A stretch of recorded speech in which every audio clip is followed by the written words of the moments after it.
Good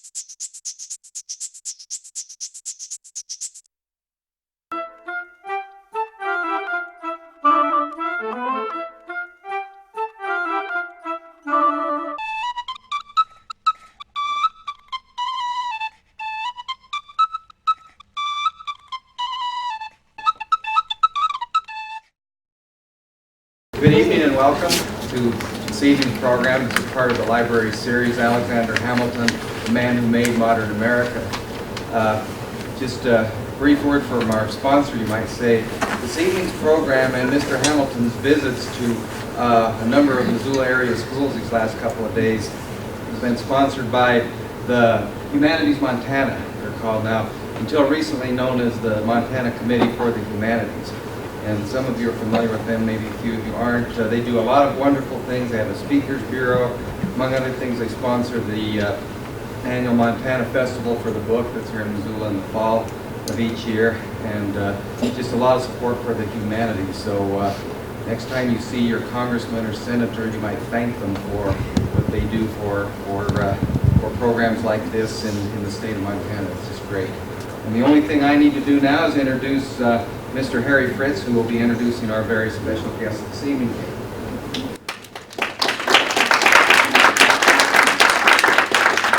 Thank you, Don. Ladies and gentlemen, it's with a great deal of pleasure that I introduce to you America's first Secretary of the Treasury, America's greatest Secretary of the Treasury, a man who had a distinguished career during the War of American Independence, one of the 2 or 3 most important men at the Philadelphia Constitutional Convention in 1787, the author of the bulk of the Federalist Papers supporting and interpreting that Constitution, and a man who had a very distinguished, albeit controversial, career as a public servant during the 1790s. Without further ado, ladies and gentlemen, Secretary Alexander Hamilton.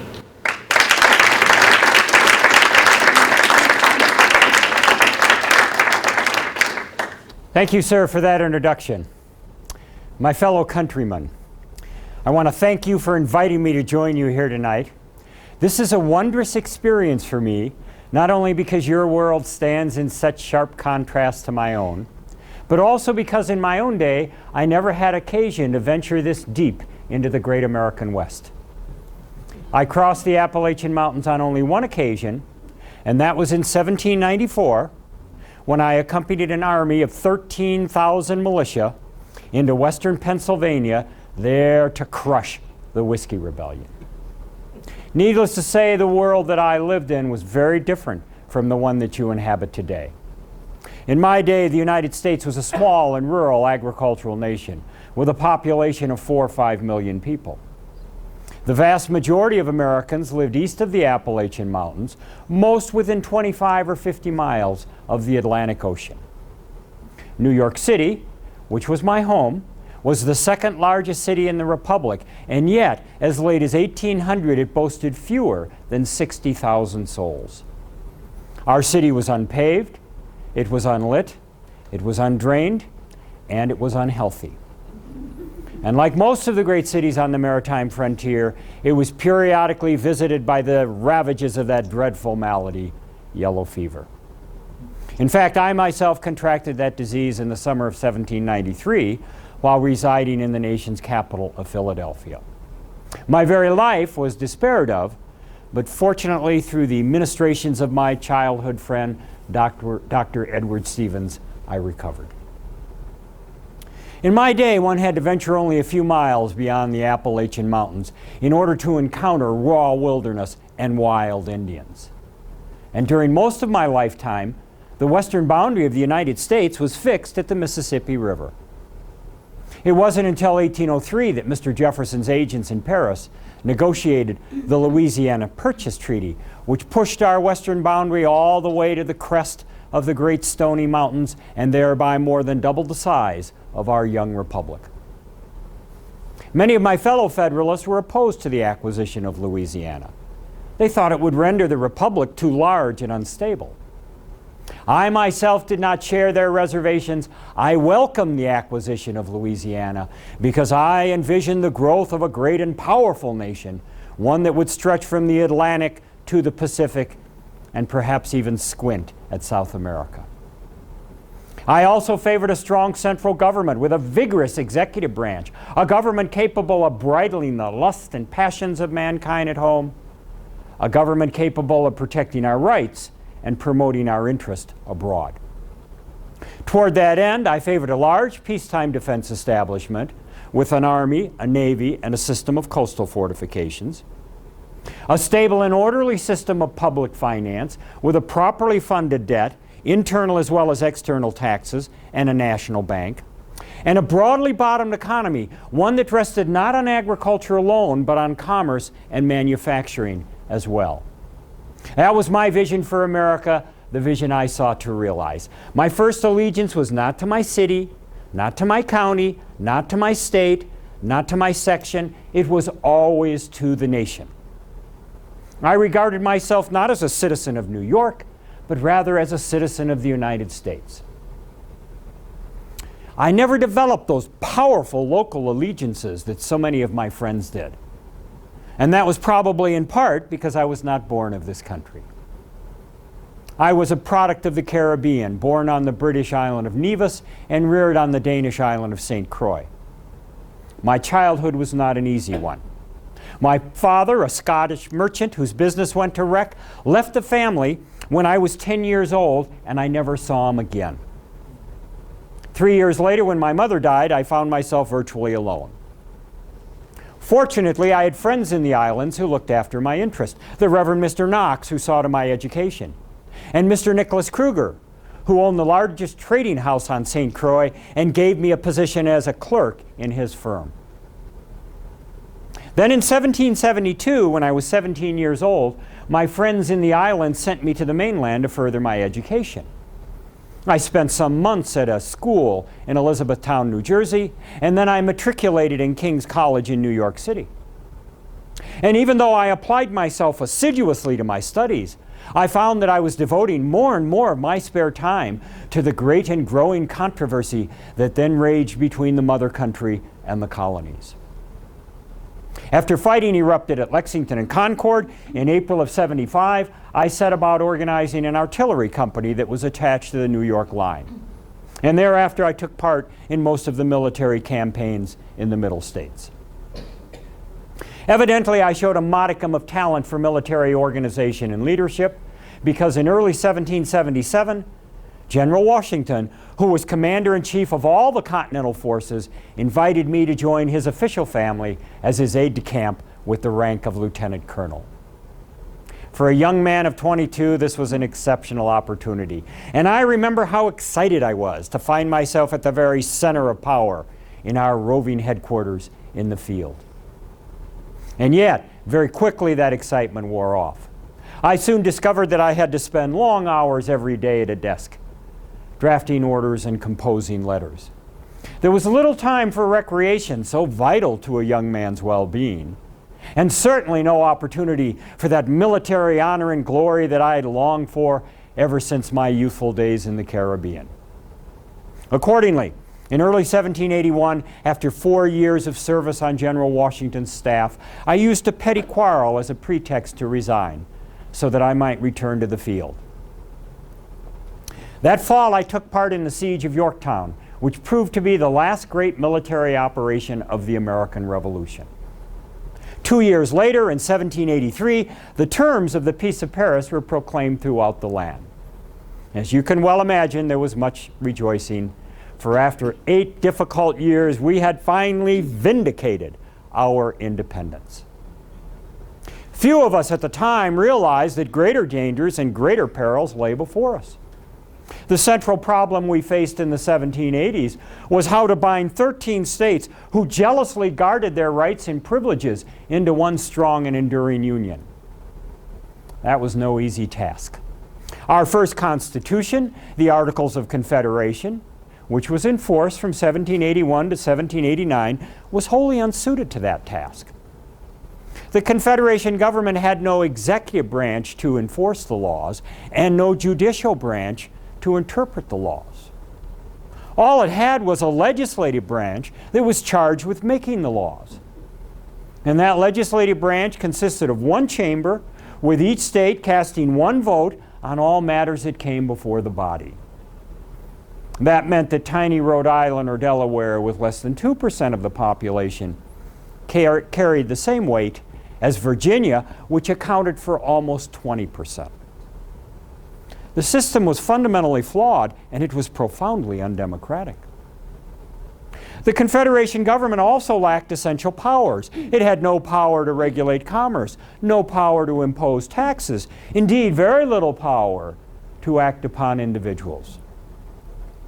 In truth, the system that we had erected under the Articles of Confederation was little more than a league of independent and sovereign states. And the imbecility of this arrangement should have been clear for all to see. Although I think the eyes of most Americans were not opened until Shays' Rebellion erupted in western Massachusetts in late 1786.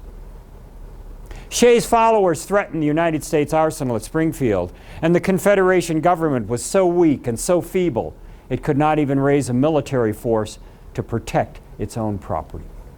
And in the end, the state of Massachusetts had to raise a public force by private subscription to deal with this disturbance.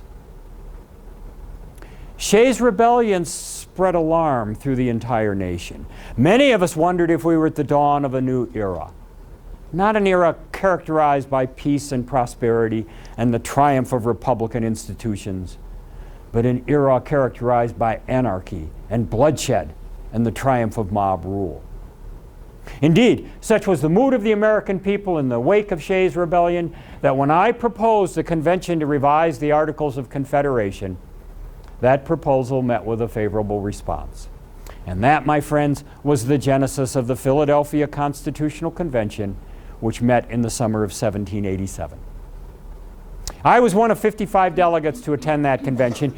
We represented 12 of the 13 states, the only exception being Rhode Island, which in my day was known as the land of the otherwise minded. Even though we were nominally summoned to Philadelphia that summer to revise the Articles, most of us realized we could best serve the nation by drawing up a new Constitution and creating a wholly new framework of government.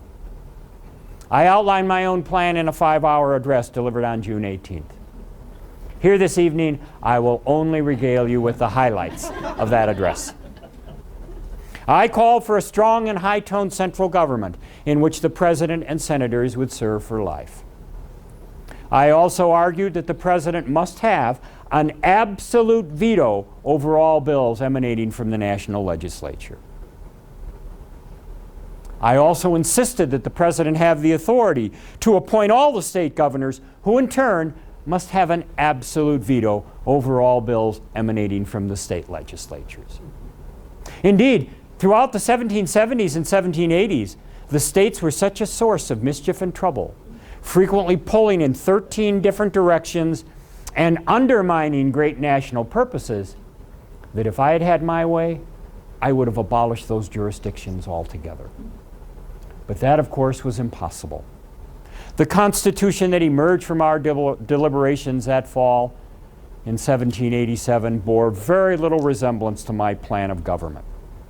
Nevertheless, it was such a dramatic improvement over the old Articles of Confederation that I worked as ardently as any man to secure its ratification.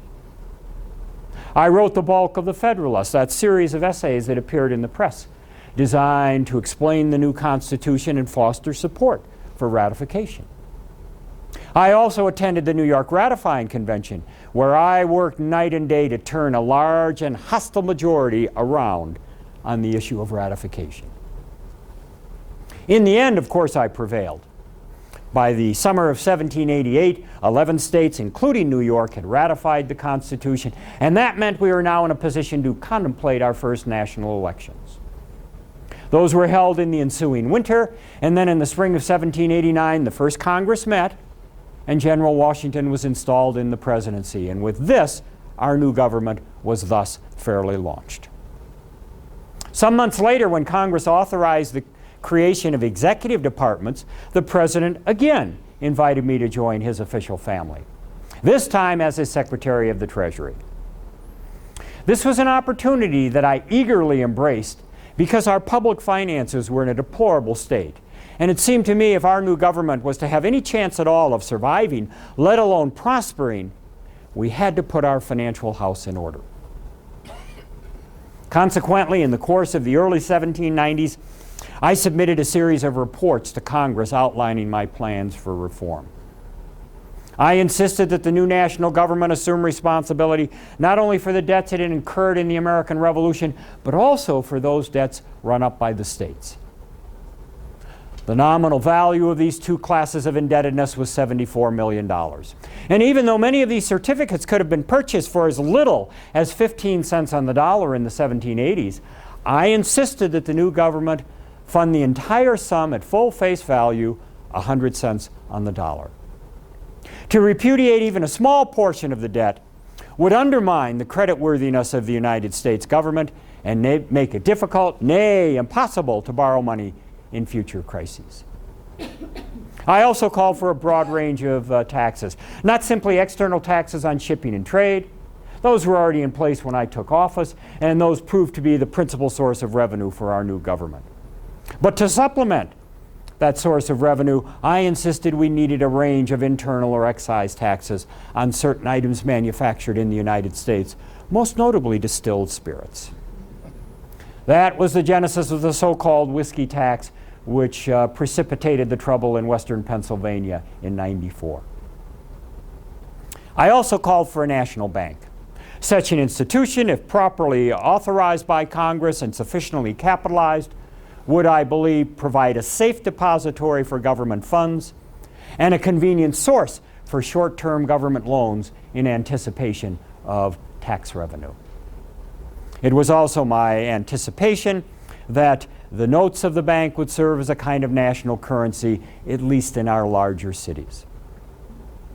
Well, there was a good deal of opposition to my financial proposals from the emerging Democratic interest under Mr. Thomas Jefferson, who was my colleague in the cabinet, and his friend and associate from Virginia, Mr. James Madison, who sat in the House of Representatives. But fortunately, Congress gave me just about everything I asked for. I differed with the Democrats over not only public finance, but also national defense.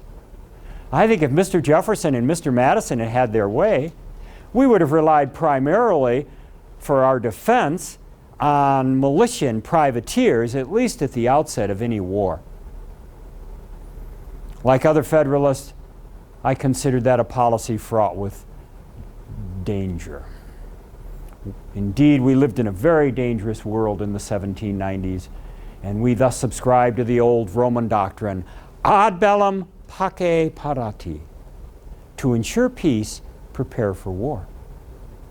By preparing for war, we believed we would reduce its likelihood because other nations would be far less likely to challenge our vital interest if we could respond militarily. And if, God forbid, hostilities should ever erupt, we would be better positioned to wage war successfully if we had an army and navy. You cannot, after all, build those forces overnight. Well, in accordance with this doctrine, in the course of the 1790s, we significantly expanded the Army, we built a Navy, and we initiated at least a rudimentary system of coastal fortifications. I also differed with the Democrats over foreign policy matters. The Great French Revolution had erupted in 1789 like a volcano, spewing forth atheism and depravity and violence all over Europe. The result was a general war that pitted England against France in a titanic struggle that began in 1793 and persisted until long after I was taken from this earth. Now, Mr. Jefferson, who had a womanish attachment to France and a womanish resentment against England, favored the cause of France in that war. Like other Federalists, I preferred the cause of England. We saw the fast-anchored Isle as the last bastion of Western civilization, the only thing that stood between us and the triumph of French barbarism. Unfortunately, there was a war scare with England in 1794 after the Royal Navy seized a large number of our merchant vessels, perhaps as many as 300, plying their trade, peacefully I might add, in the Caribbean. When news of those seizures reached the United States, there was a huge outcry. Many merchants feared they were facing ruin. And the Democrats cried out that we must retaliate, probably with trade restrictions, but perhaps even with war. I insisted that we try negotiation first, and in accordance with my recommendation, President Washington dispatched our Chief Justice, Mr. John Jay, to London to try to resolve our differences with Great Britain peacefully.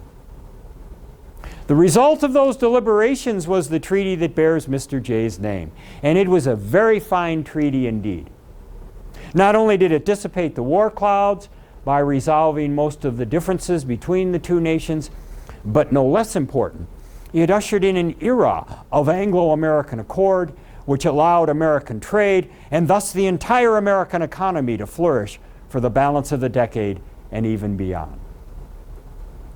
Our exports, which had stood at $33 million in 1794, soared to $94 million by 1801, a mere 7 years later. Well, by 1795, I had been in President Washington's cabinet for more than 5 years, and most of the policies I favored were now in place. So I decided to return to private life, in part because I wanted to replenish my purse. As Secretary of the Treasury, my annual salary was $3,500 a year, and I did not feel I could supplement that with money earned as a private citizen. By contrast, as an attorney in New York City, I could make 3 or 4 times that. And that despite a very modest fee schedule, which was predicated upon the notion that the practice of law, after all, is little more than the art of fleecing one's neighbors.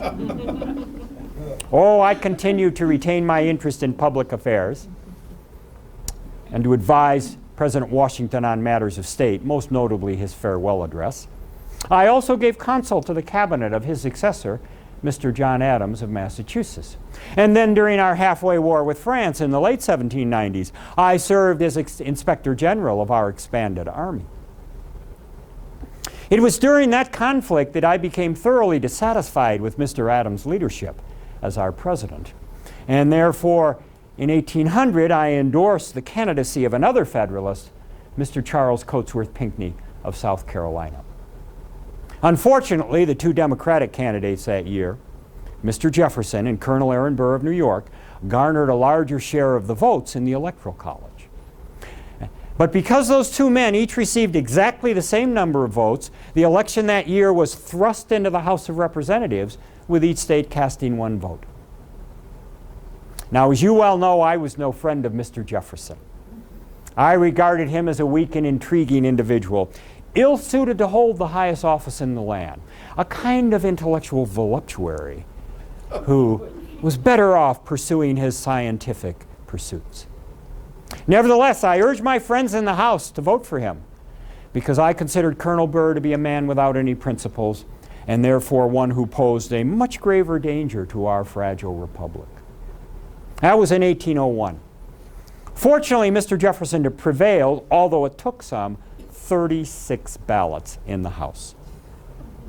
3 years later, when Colonel Burr made a bid to become governor of New York, I again opposed him, and again he was defeated.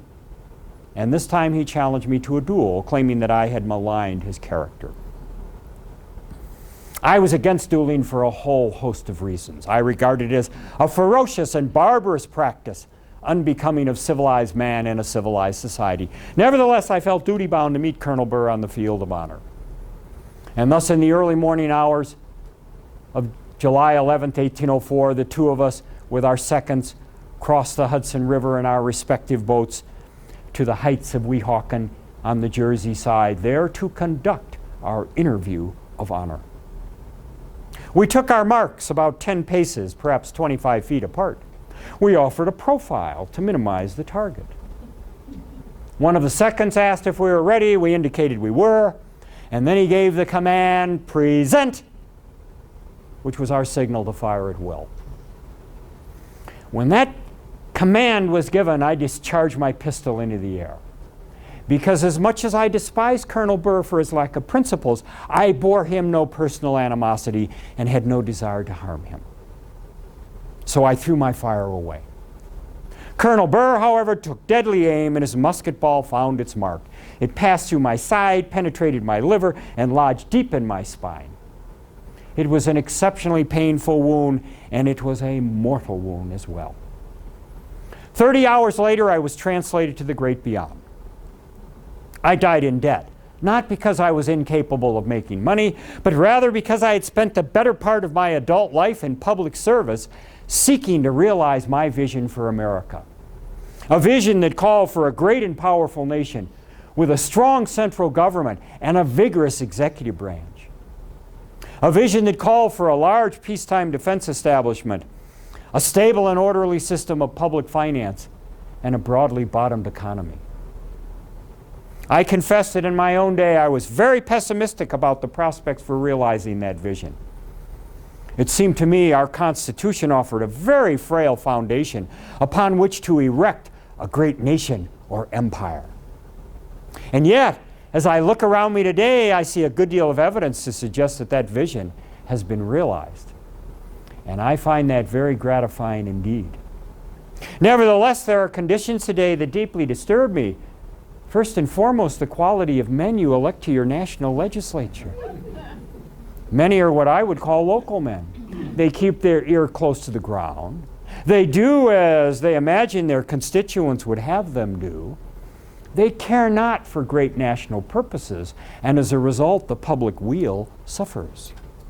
I therefore urge you, I charge you to elect men to your national Congress who will put the nation first, regardless of personal or political consequences. Then and only then can this great nation hope to thrive and prosper. Thank you very much.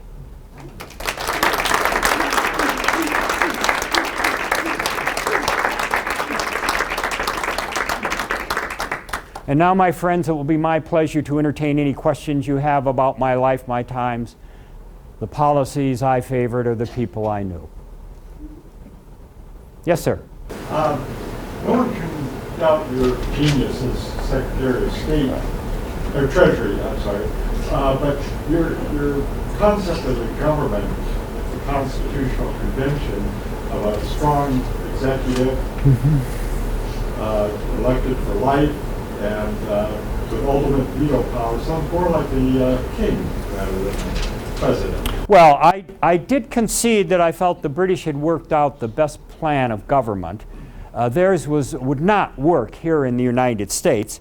But it seemed to me, I wasn't suggesting that President Washington's son become president after he was gone, and I think that's what would have transformed it into a monarchy.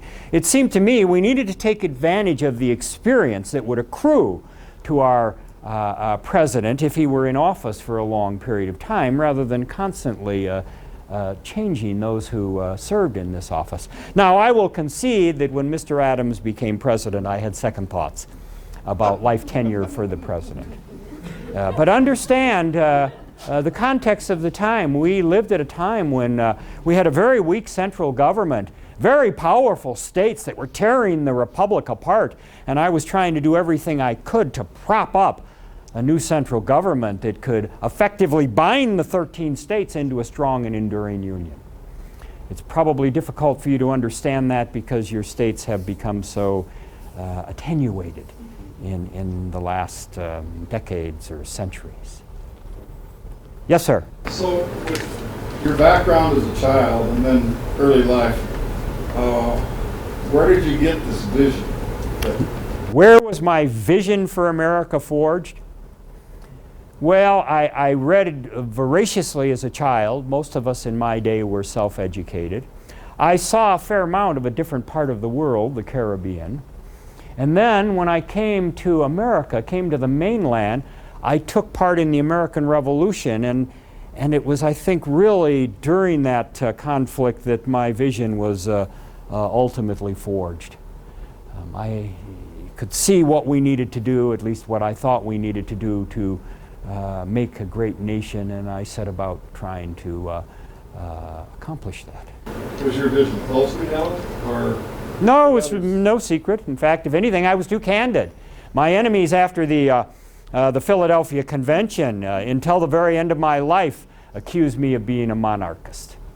These were mostly the rascally Democrats, many of whom were about one step removed from mobocrats, supporters of Mr. Shays and the like. Other questions? Yes, sir. I would have thought that you'd been more in favor of something like a meritocracy rather than aristocracy. Well, I really was in favor of a meritocracy. Let's take the best person and make him president, and then let them, serve in this office for an extended period of time. America was essentially a meritocracy. It was certainly much closer to being a meritocracy than any other nation in the world at the time, except for slaves who were bound for life, and Indians who were really not part of the body politic. Any American could rise or fall, and we saw many examples of both. The great Robert Morris, the financier of the American Revolution, at one time thought to be the richest man in the world, ended in debtor's prison. So you could move up as I did, or you could move down as Mr. Morris did. Did you have aspirations to be president? Well, I did for a time, and I was eligible because we had adopted a rule after the American Revolution that anybody who was in the country about the time of the Declaration of Independence would be treated as a native-born American. So my birth abroad was no obstacle to standing for that office. But I learned fairly early as a member of President Washington's cabinet that I was probably most effective working behind the scenes, and my candor earned me far too many enemies probably to stand for the highest office in the land. Yes? Sir, I'd like to ask you a question about your economic policies. In your 1791 report on the establishment of the mint, Yes. you called for a bimetallic standard valuing silver at 15 to 1 to gold. What were you possibly thinking? Sir. An odd way to pose a question, sir. You sound like another follower of Mr. Jefferson. Roughly the rate of exchange between those two precious metals was about 15 to 1. And it had been for some time. There had been no great gold or silver discoveries anywhere in the world that would upset that balance. The Spanish had taken a tremendous amount of precious metals out of the silver mines and gold mines of Mexico and in South America. But this seemed to be close to the market value of the two precious metals. So, and we were eager to establish our own money supply. Understand that in the colonial era, there had always been a shortage of hard currency. We had a fair number of Spanish and French coins in circulation, but we relied very heavily on British bills of exchange, promises by British merchants to make payments, not unlike your modern checks. And indeed, the entire economy floated on credit. Everybody owed and was owed, and I think we could have lubricated our economic development if we had enhanced the number of coins we had in circulation. So it only made sense to rely on both of these precious metals to increase the hard money supply in the United States. Is your objection that we used both metals, or we relied on that 15 to 1 ratio? Well, the 15 to 1 ratio lasted a very short time. By 1801, it was 16 to 1, and that drove gold out of the market. Mm-hmm. Well, they would fluctuate, and when one of the metals became more dear, it would be withdrawn and hoarded, and then the pendulum would shift back and forth. But it still seemed to me a reasonable way of getting as much precious metal in circulation as possible. You're certainly more knowledgeable about this than many of my contemporaries, who often argued from ignorance. Yes, ma'am. Were you acquainted with Haym Solomon? Haym Solomon. New York. I knew who he was. I had a nodding acquaintance with him. A prominent New York Jew, as I recall. Yes. but I did not socialize with him and did not know him intimately. So, yes, sir. Your views on slavery? Oh, slavery. I saw slavery at its worst in the Caribbean, where slaves were worked to death. And I had occasion to really see it at about as bad as it could get. And I became a lifelong enemy of slavery. I helped establish the New York Manumission Society in the 1780s, and I was its first president. And I also endorsed the proposal of my friend, Mr. Lawrence of South Carolina, who was tragically one of the last casualties of the American Revolution. But prior to the end of the war and his tragic death, he recommended that Southerners allow slaves to fight for their own freedom and also ours. And it seemed to me that was a sensible idea. I believe that black people had the same sort of native talents that white people had. And so I was a lifelong opponent of slavery. Yes, madam. How would you compare your concept for the National Bank with our Federal Reserve? Well, as I understand it, the National Bank ultimately performs some of the same functions that your Federal Reserve does today.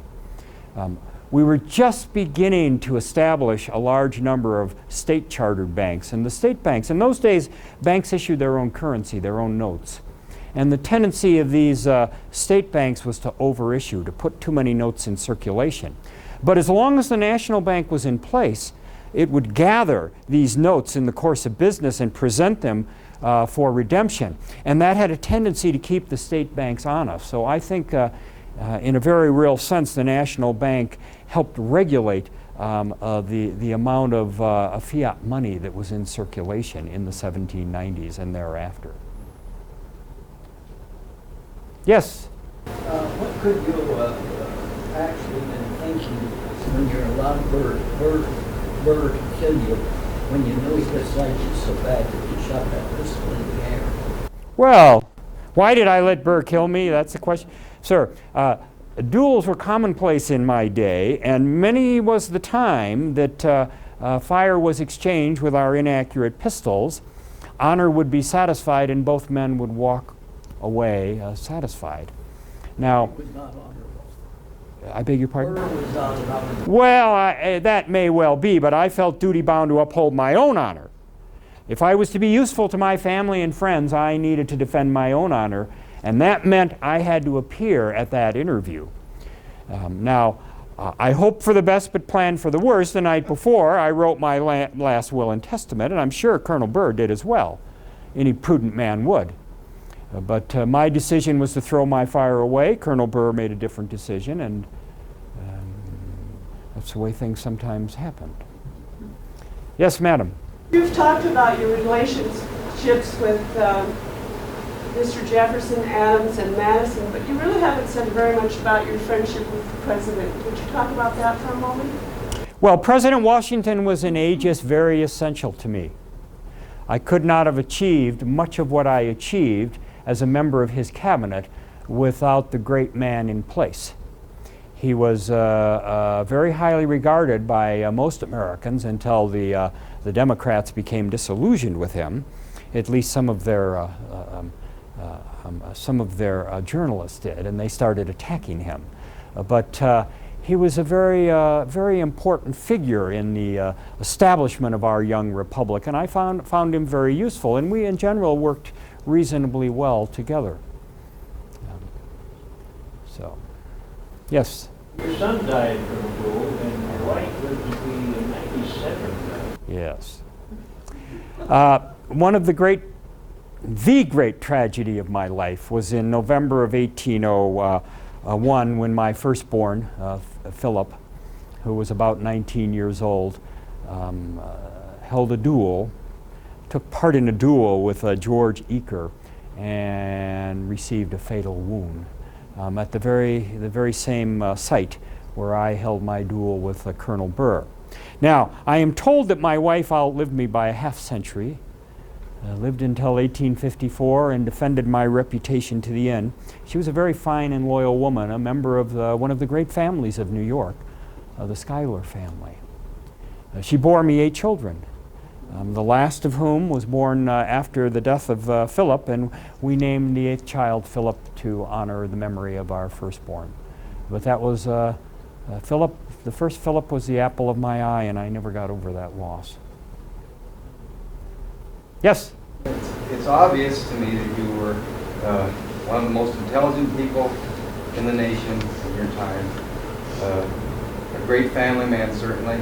And how, sir, do you explain your liaison with Maria Reynolds? Well, I can tell you are no gentleman, sir. No gentleman in my day would raise that issue publicly. But inasmuch as you have, and I address that matter in a pamphlet, I will be perfectly happy to explain it.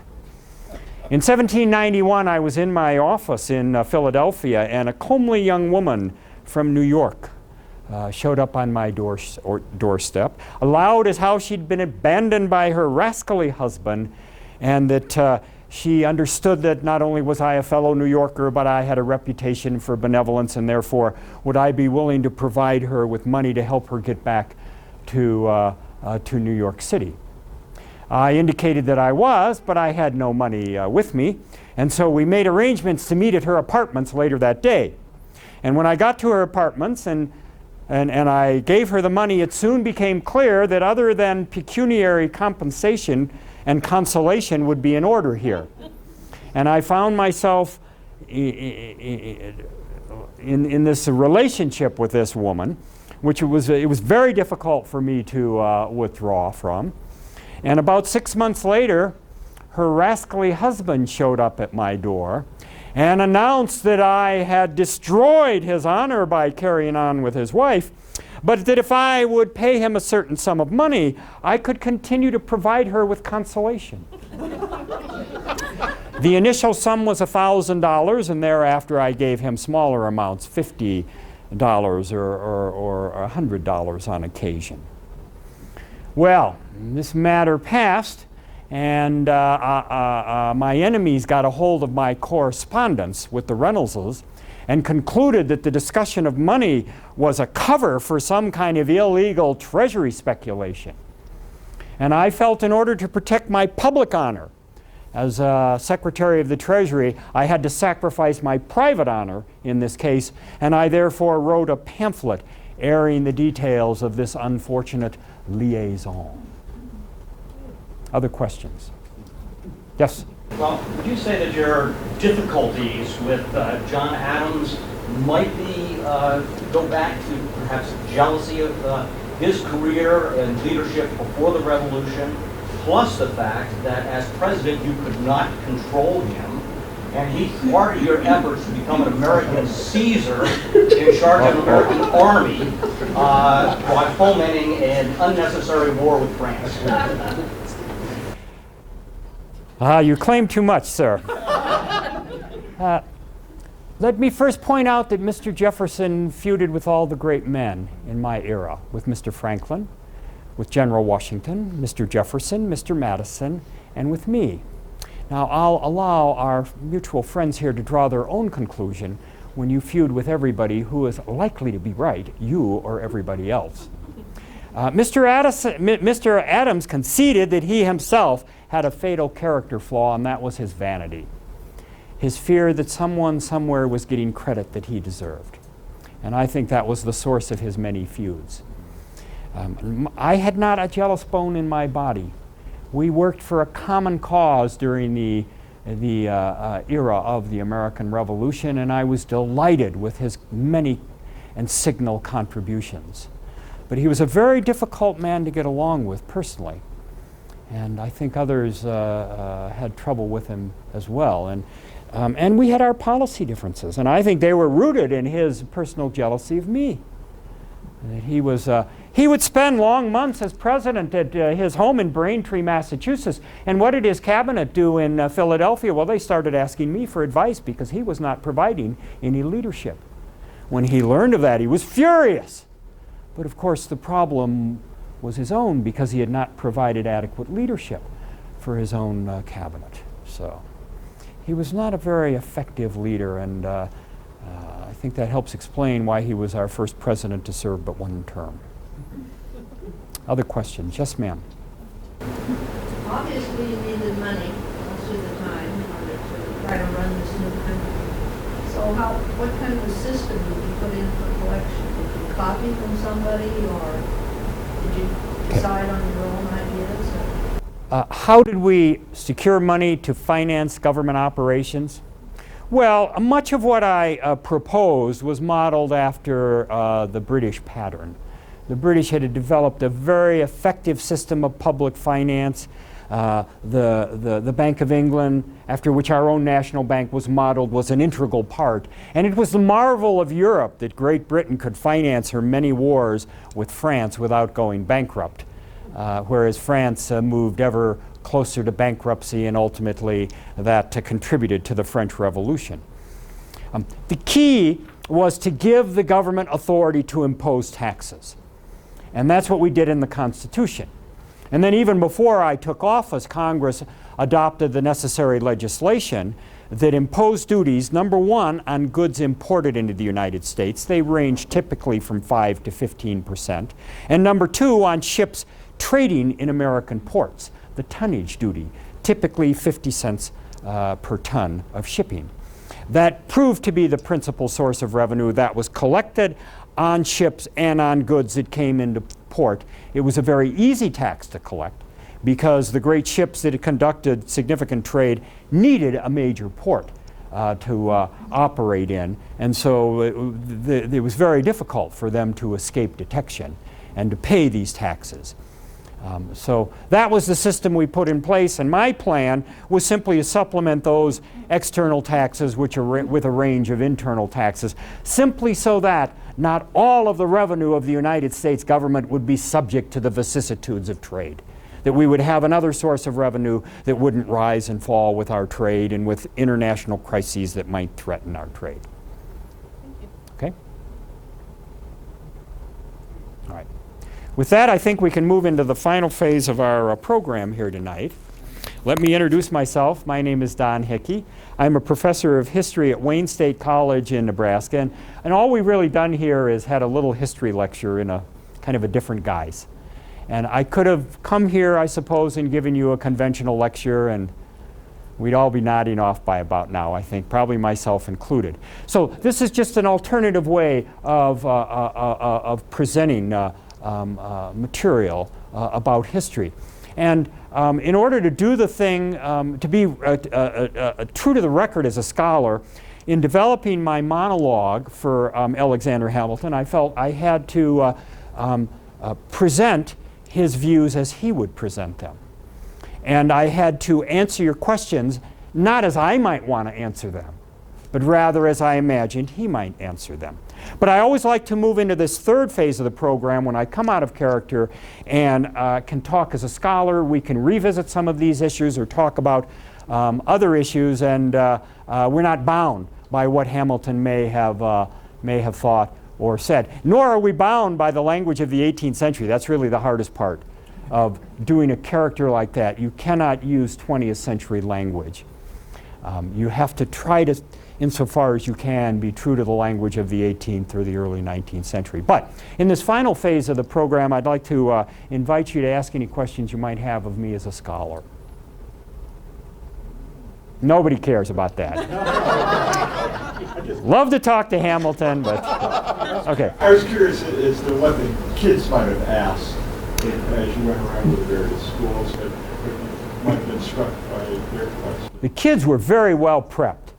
Now, often when I do kids, the younger they are, the more family-oriented questions they are. Well, did you have any brothers or sisters? What about your own children? The fact that he came from a broken home, I think is intriguing, because so many kids, come from single-family homes today. So I'll get a lot of questions like that, but I got a lot of really great questions from the students today. And if I get one I can't answer, if I were an actor, I'd fake it. And I've seen them do it, and that annoys me. You can't do that. And I had a kid today said, "What was your mother's name?" And I now know it. It was Rachel Fawcett Levine, but I couldn't remember it. And yet that was a question Hamilton could have answered. And so I simply had to say, well, I should know that but I don't. There were some good policy questions too about his financial programs, about war and the like. And very good. Yeah. So how would you assess his, personally, how would you assess his impact on the United States? Well, probably very significant. Professor Fritz and I have talked about how his greatest contribution was undoubtedly putting American public finance on a sound footing. So that if you go to any financial expert anywhere in the world and ask what is the safest investment, it's not precious metals, they don't yield an income and they can rise and fall in value. It's not corporate stocks and bonds. We know from Enron what can happen to your investment in that. It is U.S. government bonds. If you own U.S. government bonds, you will receive the interest when it is due and you'll receive the principal when the bond matures. And if you don't, you know what that means? It means the world has come to an end. I mean, in a manner of speaking. If the government is not servicing the national debt. That's Hamilton's legacy. And it was, I think that's his greatest legacy. Now, Washington was probably the truly indispensable man, but I would put Hamilton probably next along with Jefferson and Madison and Adams. And you can make the argument that Hamilton really should be number 2 if you're going to rank them. Yes? What do you think Hamilton would say about the country now? Well, I think Hamilton would in general like the idea that we're top dog in the world and we have a large peacetime defense established, stable and orderly system of public finance, all those things he worked for. He would not be, I think, particularly surprised by the venom that characterizes modern politics because we've lived in 4 periods, I think, 3 or 4, in which politics were very, very embittered and divisive. The 1790s, the 1850s, probably the 1960s, and today. Hamilton lived in one of those eras. He knew what it was like for someone walking down the street to see someone from the other party coming toward him and to cross the street and walk down the other sidewalk so he wouldn't have to acknowledge the other person by touching his hat. So I don't think he would have been surprised by that. We live in a Hamiltonian world. I think Jefferson probably would be more stunned by what we have today than, say, a Hamilton. What about the national debt? Well, I think Hamilton would, in general, say that in time of peace, your revenue has to match your expenditures. So I don't think he would be a fan of running a deficits ad infinitum. And he'd probably say you either have to cut your spending or you have to increase your taxes. He was never afraid to recommend more taxes. Never afraid that that would make him unpopular. But he also recognized that in time of national crisis, in time of war, you're going to spend more money than you have coming in. We did certainly during the undeclared naval war with France in the late 1790s. And I think he might say, well, you're at war today. You're in a larger war against Islamic radicalism and a couple of shooting wars in the Middle East. So little wonder that your revenue does not match your outlays. Okay. Other questions here? Yes, sir. Where do you take the respect of the United States going to end up with this whole China so much money? Where are we going to end up owing China so much money? Well, I can't predict the future, but in general, those who study international finance do not seem to be disturbed by our large national debt and the fact that a lot of this indebtedness is in foreign hands. In addition, probably about 2/3 of all U.S. currency is held abroad. Of the $600 billion we have in print, probably $400 billion circulate abroad. That's like a free loan from the rest of the world. But I think most, well, who knows what the future holds, but I haven't heard a great deal of alarm expressed over that issue. Yes? I've been surprised to learn some things about Hamilton in the course of this presentation, you know, the month-long program. And one of them was that he was a general, that he was like a war hero. Or was it a colonel? Well, in the Revolution, he was a colonel, and that's where he showed his mettle.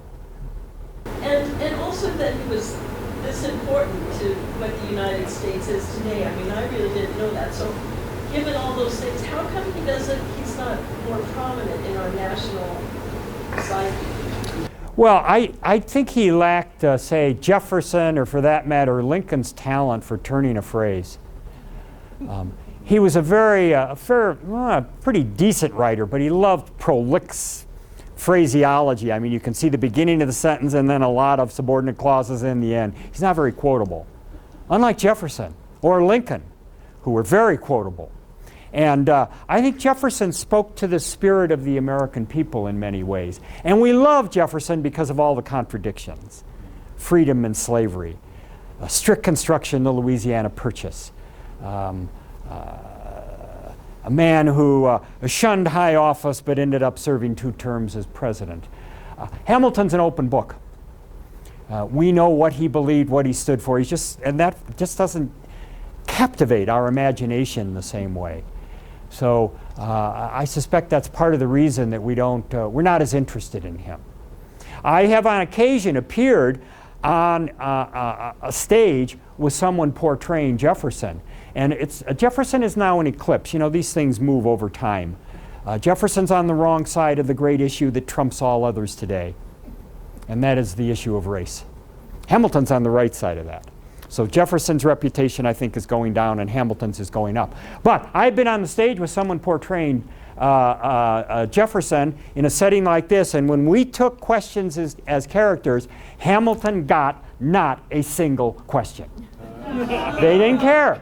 But Jefferson, well, Mr. Jefferson, I thought you were an enemy of slavery. I thought you believed in strict construction. What did you mean when you said this? So. What would you say is, if you met him, what would you say his personality was? Was he arrogant? Was he difficult to get along with? Or was he a compromiser? What was Hamilton's personality like? Well, I think certainly his enemies thought he was arrogant. And he was very supremely confident of his abilities. And in matters that he cared about, I don't think he was generally interested in compromise, although he did forge a compromise at that famous dinner in 1790 with Madison over the assumption of state debts in exchange for establishing the capital in the Upper South. But I think he was, the people who were his friends admired him, they liked him. So I don't think he was an unlikable person, but I don't think he suffered fools gladly. So. Yes? What led you to decide to portray Hamilton? How did that happen? Okay, how did I come about to come to portray Hamilton? In 1988, there was an outfit called the Great Plains Chautauqua, still in business, which had a traveling summer program of living history, and they wanted to put together one that featured the founding generation. And they had someone lined up to play Jefferson. Harry Fritz knows him, and maybe some of the rest of you do, Clay Jenkinson. He's been doing Jefferson for longer than I've been doing Hamilton. And they wanted someone to do Hamilton, and I thought, well, this is an interesting opportunity. I had then been a student of the early Republic for close to 20 years. I thought I knew the period, and that is a huge advantage, because it's much easier not only to develop a monologue if you know the larger context, but to handle the questions, both in character and as a scholar. So it seemed to me it was a matter of boning up on Hamilton and working up the character. And I did. Took part in 3 summer Great Plains Chautauquas as Hamilton. And then ever since then, occasionally there's been this call for Hamilton. Sometimes greater interest than others, but nothing like, again, the interest in Jefferson. Clay Jenkinson has made a living for 25 years portraying Jefferson. If I tried to make a living portraying Hamilton, I would be without any material possessions. Anything else here? Okay, yes? Did Hamilton have any connection to or influence on William Wilberforce in his efforts to abolish the slave trade? Did Hamilton have any connection to William Wilberforce and his attempts to abolish slavery in England? I do not think so. I don't think he ever corresponded with Wilberforce. You'd have to check the papers to confirm that. His interest in slavery, although he had some English correspondence, his interest in slavery and his contacts seemed to be fairly local, as I recall. Now, had he lived another, several years, perhaps he would have had occasion to correspond with Wilberforce, because England and the United States both outlawed the slave trade about the same time, 1807.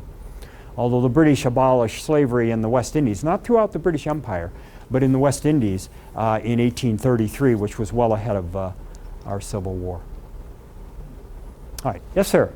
How do we characterize Hamilton's communications with the British ambassador, George Hammond? Richard Norton Smith's book suggested he unwittingly acted as a British mole.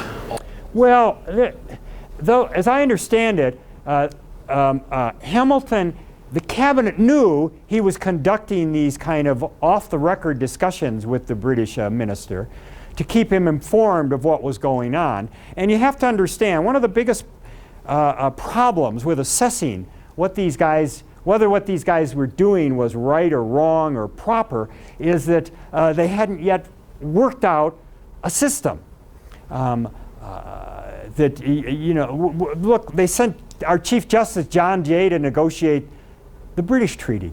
We never would do that today. We'd say, oh, that violates separation of powers, because what if a legal case comes before the Supreme Court that involves this treaty?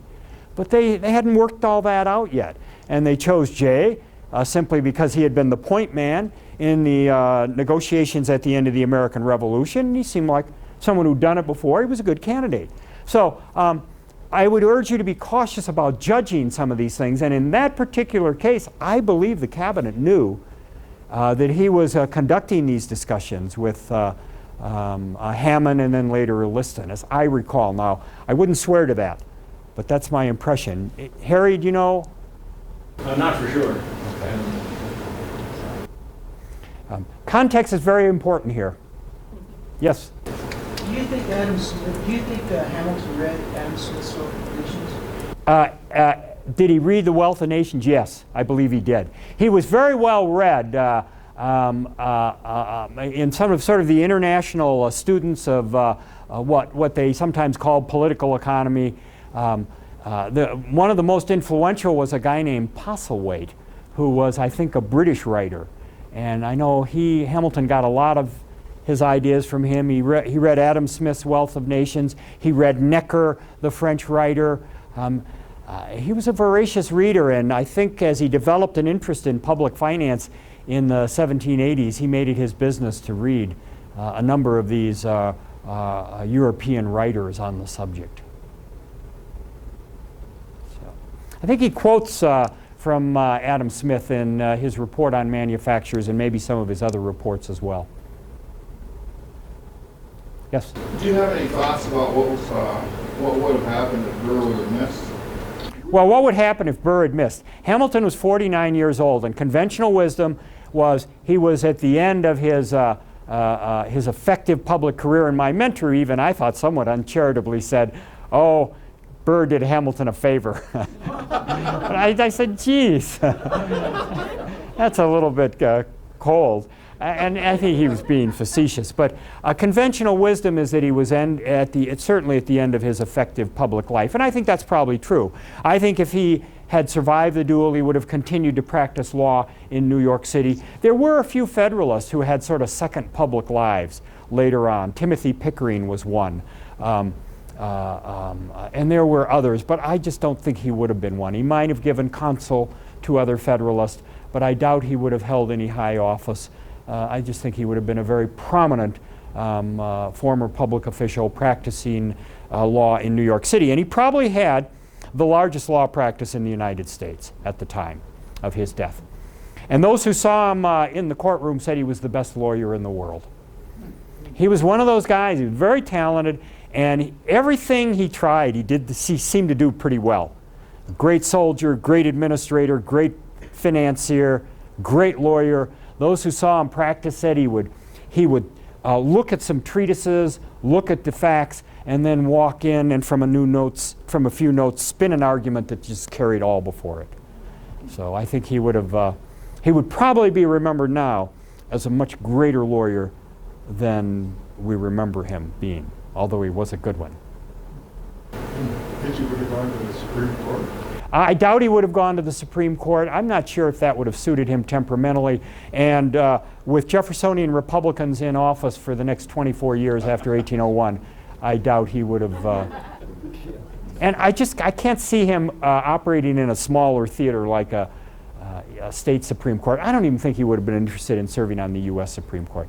Just not temperamentally well suited for that kind of didn't have the judicial temperament, in my judgment. All right, well, thank you very much. These have been great questions. I've enjoyed it.